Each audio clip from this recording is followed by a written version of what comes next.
ఉన్న బంగారాన్ని విడిపించి ఆ రోజు ఆన్లైన్ రేటుకే మేము కొంటాం. Sharma gold company. నమస్కారం, నేను మీ జాహ్నవి. మనతో ఉన్నారు ప్రముఖ జ్యోతిష్య వాస్తు పండితులు, ప్రముఖ ఆధ్యాత్మికవేత్త, జ్యోతిష్య వాస్తు శిక్షణ నిపుణులు, లలిత ఉపాసకులు బ్రహ్మశ్రీ నానాజీ పట్నాయక్ గురువు గారు. సూక్ష్మంలో మోక్షం ఈ ప్రత్యేక కార్యక్రమం ద్వారా మనకున్నటువంటి ప్రతి సమస్యకి చక్కటి సొల్యూషన్స్ అందిస్తూ ఉన్నారు కదా గురువు గారు. మరి గుప్త నవరాత్రులు మొదలవుతున్నాయి కదా, వాటికి సంబంధించి కూడా మనకున్నటువంటి ప్రశ్నల్ని గురువుగారు మాటలు అడిగి తెలుసుకుందాం. నమస్కారం గురుగారు. శ్రీమాత్రే నమః. గురుగారు, గుప్త నవరాత్రులు మొదలవుతున్నాయి కదా, అయితే ఈ గుప్త నవరాత్రులకు సంబంధించి అనేక రకాల సందేహాలు అందరిలో ఉన్నాయి. ముఖ్యంగా గుప్త నవరాత్రులు, అందులోనే గుప్తము, రహస్యము అనేది ఉంది. ఇది అందరూ చేయకూడదు, అందరూ వినకూడదు, సో ఇది కొంతమందికి మాత్రమే పరిమితం అనేవి వినిపిస్తున్నాయి. ఇది నిజమేనా, ఎవరెవరు చేయొచ్చు అనే ప్రశ్నలు అడుగుతున్నారు గురుగారు. మరి వాటికి మీ సమాధానం? తప్పకుండా అమ్మా. ఫస్ట్ ఆఫ్ ఆల్ ఏంటంటే, నేను మీకు ఒక ప్రశ్న వేస్తాను, అప్పుడు మీకే సమాధానం తెలుస్తుంది అందులో ఇది చేయొచ్చా చేయకూడదా అనేటువంటి. ఇప్పుడు చూడండి, ఏదైనా ఒక నాలెడ్జ్ ఉంది. చిన్న ఉదాహరణ చెప్పాలంటే, ఏదైనా ఒక సిస్టమ్ని ఆపరేట్ చేయడం ఎలా అని ఒక నాలెడ్జ్ ఉంది ఉదాహరణకి. లేకపోతే ఈ కెమెరా ఆపరేట్ చేసే వ్యక్తికి తనకు నాలెడ్జ్ ఉంటుంది.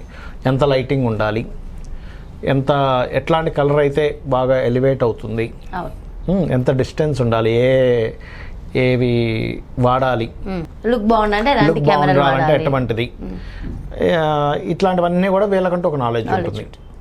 ఎడిటర్కు నాలెడ్జ్ ఉంటుంది, లేకపోతే సినిమా తీసే వ్యక్తికి నాలెడ్జ్ ఉంటుంది, ఇంజనీర్కు నాలెడ్జ్ ఉంటుంది. ఎలా మాట్లాడాలని చెప్పి మీకు ఇప్పుడు యాంకరింగ్ మీకు ఒక నాలెడ్జ్ ఉంటుంది. ఈ నాలెడ్జ్ ఏదైతే ఉందో, ఏ రంగంలో అయినా సరే నాలెడ్జ్ అనేటువంటిది ఏదైతే ఉందో, ఈ నాలెడ్జ్ అన్నిటికీ కూడా అధిష్టాన దేవత ఎవరు అంటే శ్యామలా అమ్మవారు అని చెప్తుంది శాస్త్రం. ఇప్పుడు మీరు చెప్పండి, ఈ నాలెడ్జ్ అన్నిటికీ అమ్మవారు శ్యామలా అమ్మవారు అన్నప్పుడు మీరు శ్యామలా అమ్మవారిని పూజించాలా వద్దా? ప్రతి ఒక్కరికి నాలెడ్జ్ కావాలిగా. నాలెడ్జ్ లేకపోతే అసలు జ్ఞానం లేకపోతే ఇంకేముంది అసలు ఇక్కడ? అంతే కదా. లలిత అమ్మవారు దగ్గర మంత్రిని దేవత అంటారు అమ్మవారిని. సాక్షాత్ లలిత అమ్మవారే ఒక ఉంగరం తీసి అమ్మవారికి తొడిగింది. తొడిగి, అమ్మ నువ్వు ఈ రాజ్యభారం మొత్తం చూసుకో అని చెప్పి ఇవ్వడం జరిగింది. ఇప్పుడు పూజించదగ్గనటువంటి అమ్మవారు కాకపోతే మరి అమ్మవారు ఎందుకు ఉంగరం ఇస్తుంది? అంతే కదా. ప్లానింగ్, ఇప్పుడు యుద్ధం జరుగుతుంది కదా అక్కడ, బండాసురుడికి సంబంధించిన బండాసురుడిని యుద్ధం సంబంధించిన దాంట్లో ప్లానింగ్ ఉంటుంది. మనకి చూడండి, వ్యూహము అంటాం. ఒక వ్యూహం మనకి రావాలి అంటే ఈ యొక్క శ్యామలా అమ్మవారి యొక్క అనుగ్రహం మనకు కావాలి. అందుకే చూడండి, మహాకవి కాళిదాసు, అతనికి ఎటువంటి విద్యలు లేవు, అంటే చాలా అసలు ఏమీ రానటువంటి వ్యక్తి, ఒక మంత్రి ఆ యొక్క రాజకుమార్తెను మోసం చేయాలనే భావంతో ఇతను ఒక పండితుడు అనేటువంటి ఒక మోసపూరితమైన దీనిలో తీసుకెళ్ళి అతనికి ఆమెకు పెళ్లి చేసేస్తాడు. ఆ అమ్మాయికి తెలుస్తుంది, ఆ అమ్మాయి అంటే ఆ రాజకుమార్తె ఎవరైతే ఉన్నారో ఆవిడ మంచి దేవత, అంటే అమ్మవారి భక్తురాలు.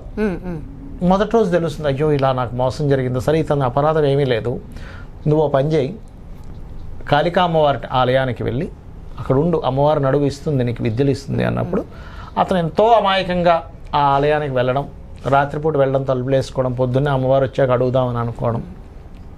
అమ్మవారు పొద్దున్నే వచ్చి తలుపు తట్టగానే, తలుపు ఎవడరా లోపల ఉన్నాడు తలుపు తీ అంటే, అమ్మ నాకు విద్య ఇస్తే నేను తలుపు తీస్తా అంటాడు. అమ్మవారు ఆ తలుపులోంచి లోపలికి వెళ్ళలేదు, అమ్మవారు పరీక్షించడం అదంతా కూడా.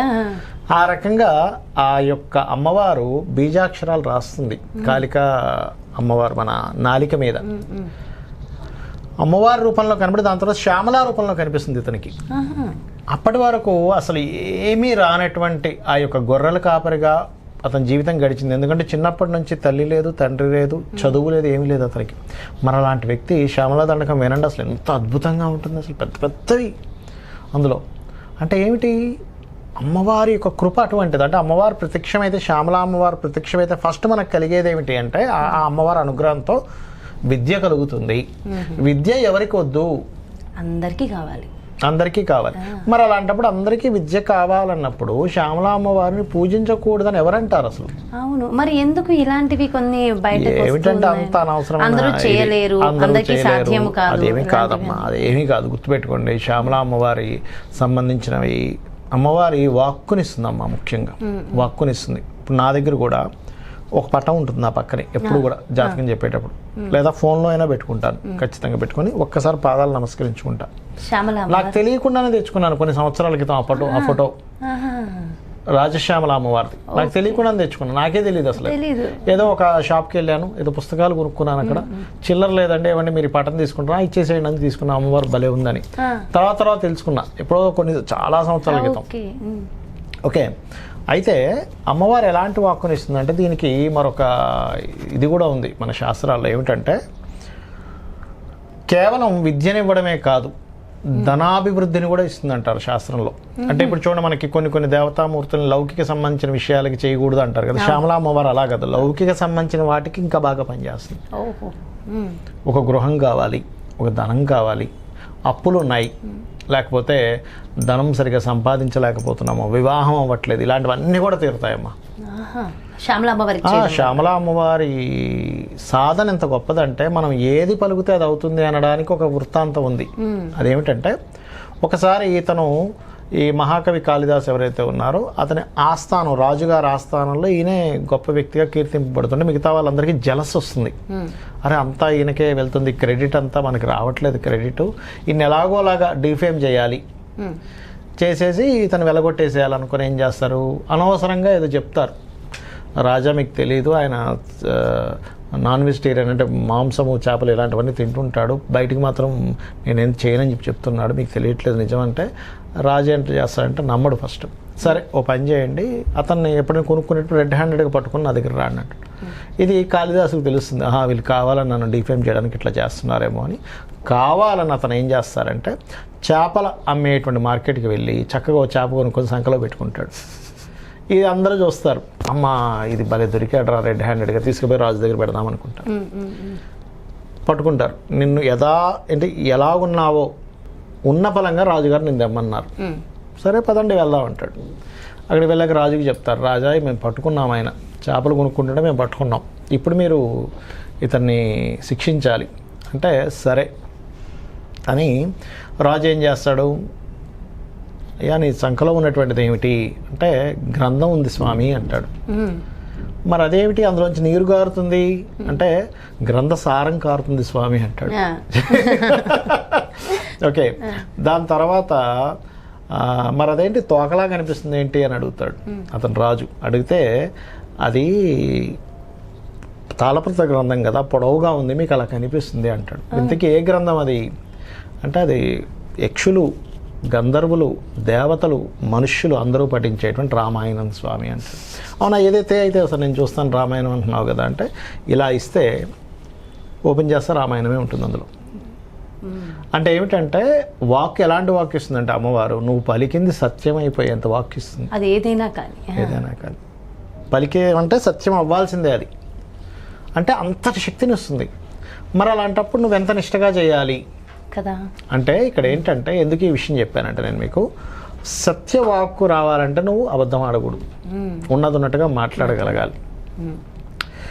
అప్పుడు అది మాట్లాడగా సత్యవాక్కు వస్తుంది. ఇది అమ్మవారిని ఆరాధన చేసినట్లయితే చాలామంది ఏం చేస్తారంటే అమ్మో ఈ అమ్మవారిని చేయాలంటే చాలా జాగ్రత్తగా ఉండాలి. అంటే జాగ్రత్తగా ఉండాలంటే ఒక ఎనర్జీ అమ్మ, ఆ ఎనర్జీని మనం తీసుకునేటప్పుడు నిష్టగా ఉండాలని అర్థం. అక్కడ మీకు ఒక విషయం షేర్ చేసుకుంటా. మొన్న నేను అనంతపూర్ వెళ్ళినప్పుడు విషయం చెప్తాను చూడండి మీకు. అనంతపూర్లో విపరీతమైన ఎండలు ఉన్నాయి. నేను వాస్తుకి వెళ్ళా జస్ట్ ఒక 2 days బ్యాక్. వెళ్ళినప్పుడు విపరీతమైన ఎండలు ఉన్నాయి, అక్కడ వాస్తు చూడడానికి వెళ్ళాను. అక్కడ నుంచి మళ్ళీ ఇంకొక ఊరు బళ్ళారి సైడ్ ఉండే ఒక ఊరికి వెళ్ళాలని బస్సు ఎక్కబోతుంటే ఆ ఓనర్ అతను మంచి వ్యక్తి, అతను నాకు డ్రాప్ చేశాడు. నేను అయ్యో బస్సు వెళ్ళిపోతుందని హడావిడిగా వాటర్ బాటిల్ కొనుక్కోకుండా ఎక్కేసా. బస్సు చెప్తా ఎక్కేసాను, కానీ అదొక 3.5 hours జర్నీ అది బస్సు. వెళ్ళే తోవంతా ఎలా ఉందంటే అక్కడ వాటర్ బాటిల్ దొరికే ఇది కనిపించట్లే. కొన్ని రూట్లు అలా ఉంటాయి, అక్కడ ఏమి అమ్మరు పెద్దగా. నాకేమో విపరీతమైన దాహం వేస్తుంది.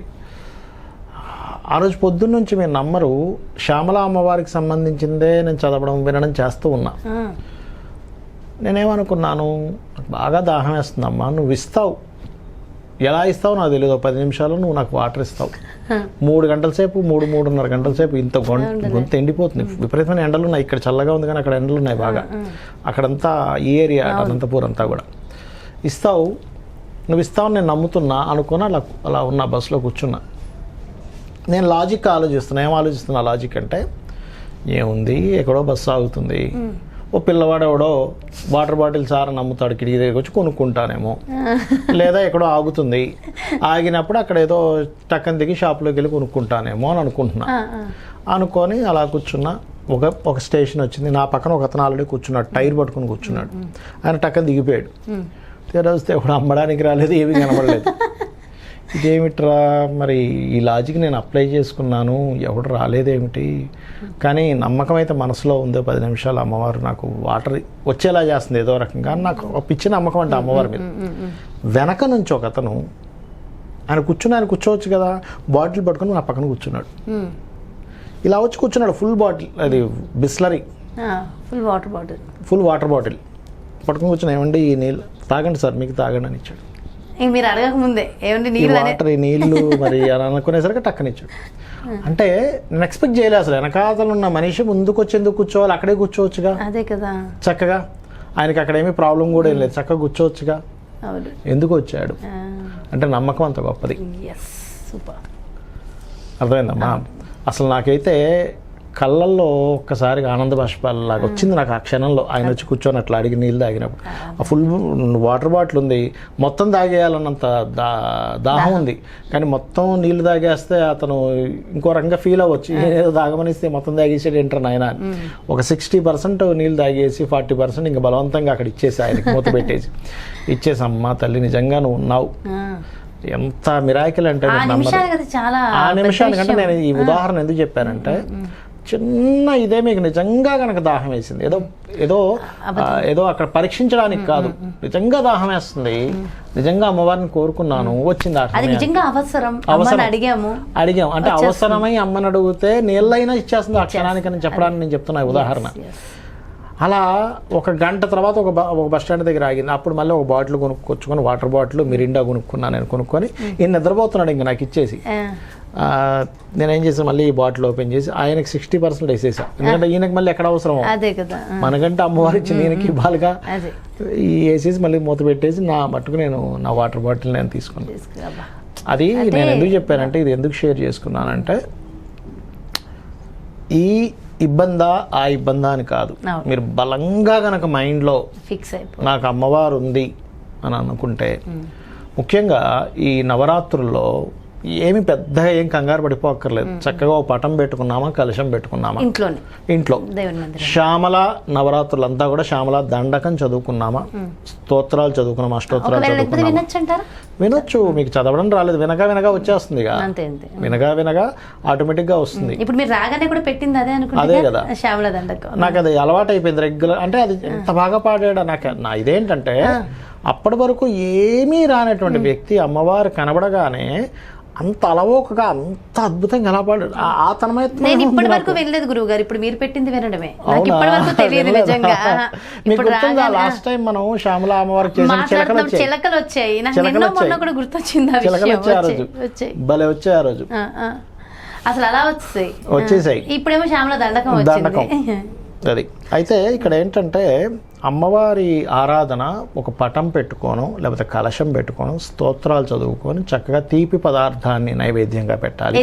ఏదైనా స్వీట్ కానీ బెల్లం. అయితే ఇందులో కంపల్సరీ ఇదే పెట్టాలని లేదు, మనకి స్తోమతను బట్టి పెట్టచ్చు. చక్కగా ఇప్పుడు కొన్ని ఉన్నాయి, ఇందులో కొన్ని చెప్తాను నేను మీకు. గురుబలం పెరగాలి, పులిహోర నైవేద్యంగా పెట్టండి. కొంతమందితో మాటిమాటికి ఏవో ఒక ఇబ్బందులు ఇవి జరుగుతున్నాయండి, తీపి పదార్థాన్ని ప్రత్యేకంగా పెట్టండి, ఇంకా చక్కగా ఫలిస్తుంది. బాగా తీవ్రమైనటువంటి ఘర్షణలు గొడవలు ఉన్న ఎర్ర పూలతో పూజ చేయండి శ్యామలామ్మవారికి, ఖచ్చితంగా ఫలితం ఉంటుంది. అదేవిధంగా కొంతమందికి ఎలా ఉంటుందంటే, వాళ్ళకి తర్పణం చేస్తే బాగుంటుంది వాళ్ళ లైఫ్.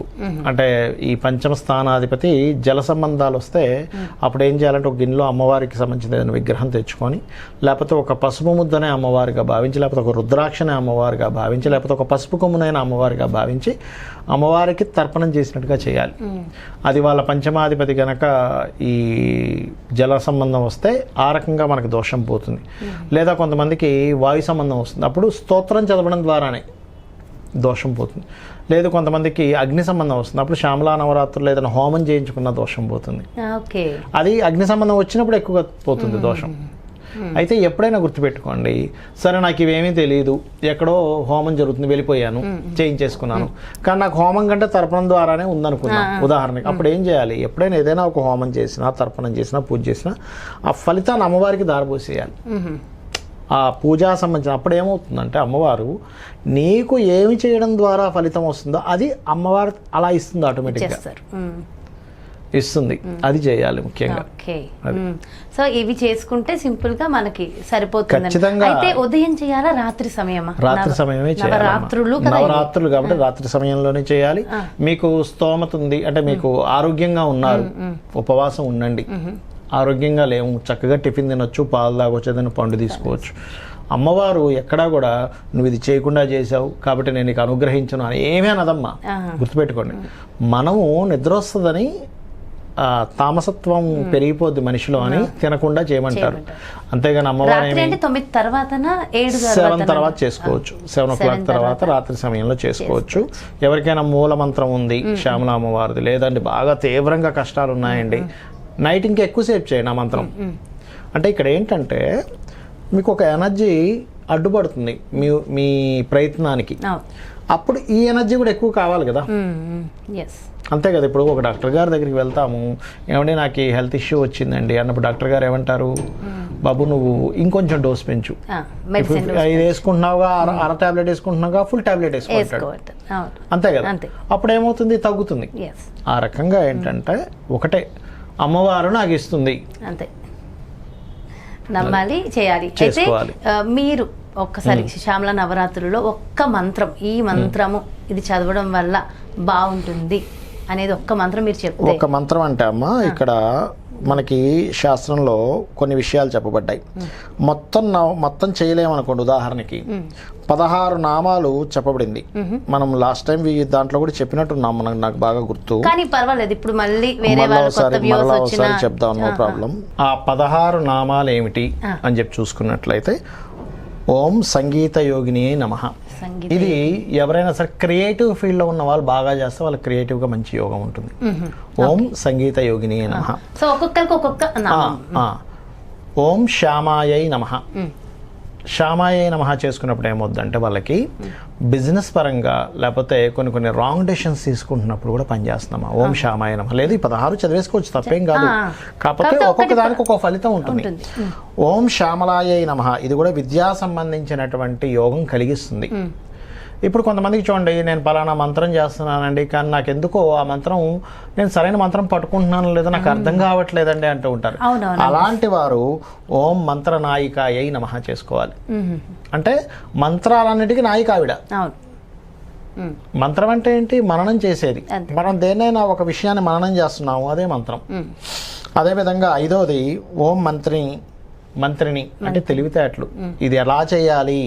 ఇప్పుడు చాలా మంది చూడండి ఆలోచన తట్టదు, ఏమంటే నేను ఎలా చేయాలో అర్థం కావట్లేదండి, ప్లానింగ్ ఎలా చేయాలో అర్థం కావట్లేదండి అన్నప్పుడు అమ్మవారి రూపాల్లో ఈ నవరాత్రుల్లో కూడా మొత్తం ఓం మంత్రిని దేవతాయై నమః, ఓం మంత్రిని నమః, ఓం మంత్రిని నమః అనుకున్నాం అనుకోండి, అసలు మీకు ఎలా చేయాలి, ఆ విషయాన్ని ఎలా చేయాలనేటువంటి విషయం అర్థమవుతుంది. ఓం మంత్రిని దేవియే నమః అని చెప్పి అనుకుంటే కనుక. అదేవిధంగా ఓం సచీవేసి నమః.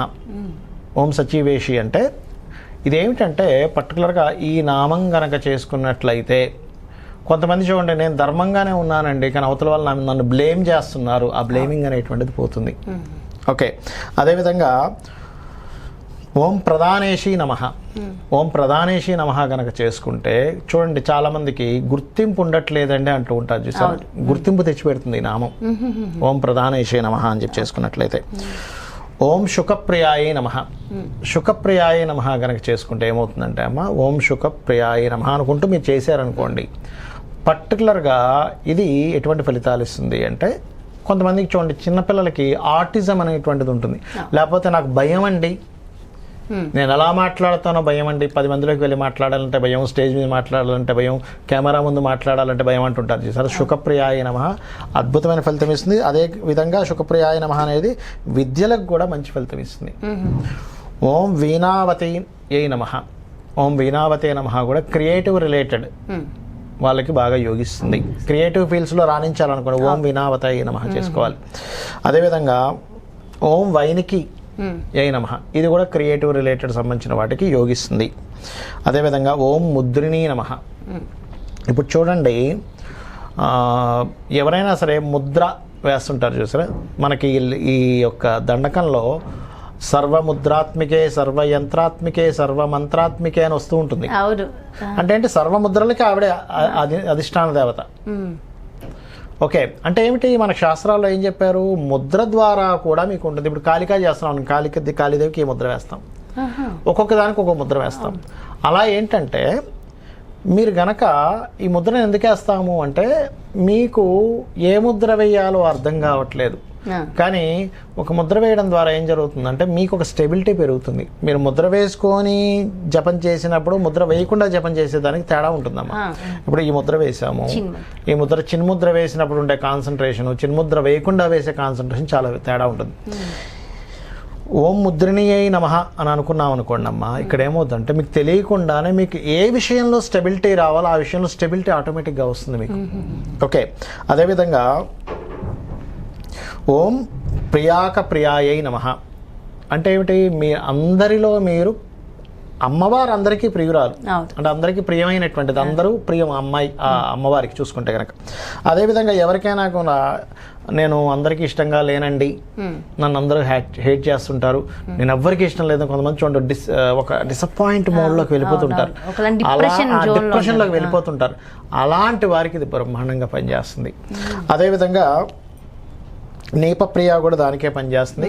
ఓం కదంబేషి అంటే కదంబ వనంలో ఉంటుంది అమ్మవారు, కదంబ వనవాసిని అన్ను ఈ యొక్క దీంట్లో ఉంటుంది మన శ్యామలా దండకంలో. అదేవిధంగా కదంబేషి కదంబ వనవాసిని నమః రెండు ఉన్నాయి. కదంబేషి నమః, ఓం కదంబ వనవాసిని నమః. ఓం సదామాల అంటే ఏమిటి, అమ్మవారి యొక్క అవతారాల్లో మాల పట్టుకున్నటువంటిది కూడా ఉంటుంది ఒకటి.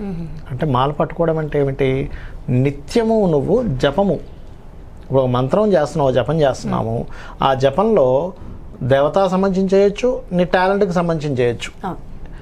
ఈ సదామాలాయై నమః అనేటువంటి నామం కనుక చేసుకున్నట్లయితే, ఇక్కడ గమనించుకున్నట్లయితే మీ యొక్క కాన్సన్ట్రేషన్ దేని గురించి అయితే మీరు చేస్తున్నారో, ఏ పనిలో అయితే ఉన్నారో దాని నుంచి పక్కకు పోకపోవడం వల్ల మీరు దానిలో సక్సెస్ అవుతారు. చాలా ఇంపార్టెంట్, ఎందుకంటే అటు ఇటు డైవర్ట్ అవ్వకుండా ఫోకస్డ్ గా ఉండడం ఇంపార్టెంట్. డైవర్ట్ అవ్వకుండా ఫోకస్ అవ్వడానికి మనం మంత్రం చేసేటప్పుడు మిస్ అయ్యేది అదే, మంత్రం చేసేటప్పుడు ఎందుకు మాల పట్టుకుంటామంటే మన ఫోకస్ ఇక్కడ ఉంటుందని. అలాగే ఇంకోటి, ఈ సదామాలయ నమః చేసుకోవడం వల్ల మీలో భయాలు పోతాయి, మీకు ఆటంకాలు కలుగుతున్నటువంటిది పోతుంది. సదామాలయ నమః అనేటువంటి దారిద్ర్యాన్ని తొలగిస్తుంది ఈ నామం కనుక చేసుకుంటే. ఈ 16 నామాలకు ఉండేటువంటి ఫలితం ఇది ఉంది. నిజంగా కూడా వింటుంటే చాలా చాలా బాగున్నాయి గురుగారు వైబ్స్. అంటే ఆ ఫలితం ఖచ్చితంగా వస్తుంది అనేది చాలా బాగా ఎక్స్ప్లెయిన్ చేశారు. Thank you so much Guruji. నమస్తే. శ్రీమాత్రే నమః. ఎస్, ఇదండి మరి గుప్త నవరాత్రులకు సంబంధించి పూర్తి విశేషాలు. ఖచ్చితంగా గుప్త నవరాత్రులు ఎవరైనా చేసుకోవచ్చా, చేసుకోకూడదా అని మీ అందరికీ ఉన్నటువంటి ఆ ప్రశ్నలకి సమాధానం చెప్తూనే, ఈ ముఖ్యంగా ఈ శ్యామల నవరాత్రుల్లో ప్రతి ఒక్కళ్ళు కూడా వాళ్ళ జీవితాలు ఉద్ధరింపబడడానికి, వాళ్ళ జీవితంలో ఉన్నటువంటి కోరికలు నెరవేరడానికి మరి ఎలాంటి నామాన్ని జపించాలి, ఏ విధంగా పూజన చేయాలి, ఎలాంటి నైవేద్యాన్ని నివేదించాలనేది డీటెయిల్డ్గా ఎక్స్ప్లెయిన్ చేశారు కదా గురువుగారు. సో ఖచ్చితంగా అందరూ ఫాలో అవుదాం. చక్కగా గుప్త నవరాత్రులు అంటే 9 నవరాత్రులని చక్కగా జరుపుకుని మనకి ఉన్నటువంటి కోరికలను నెరవేర్చుకునే ప్రయత్నం చేద్దాం. మరో ప్రత్యేకమైన కార్యక్రమంతో మళ్ళీ మీ ముందుకు వచ్చేస్తాను. మరి అదేవిధంగా మీ యొక్క జాతకానికి సంబంధించి కానీ, లేదంటే మీ ఇంటి వ్యాపార వాస్తుకు సంబంధించి కానీ గురువుగారిని సంప్రదించాలి, అపాయింట్మెంట్ కావాలి అనుకుంటే క్రింద డిస్ప్లే అవుతున్నటువంటి నెంబర్స్కి కాల్ చేయండి. నమస్కారం.